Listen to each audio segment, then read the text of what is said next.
YouTube.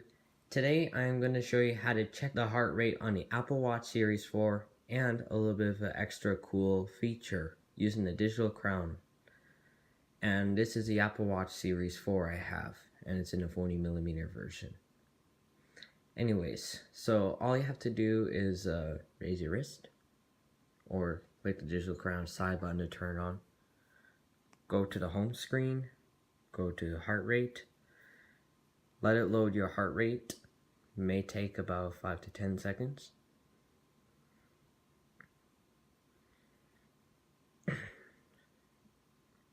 So this will update about every 5 seconds, but when you put your finger on,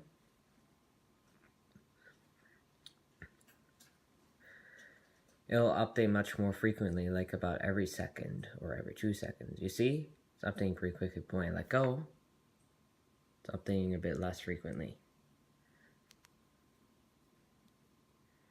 Alright, and that is how you check your heart rate and with the extra digital crown feature without needing ECG. Thanks for watching. Peace.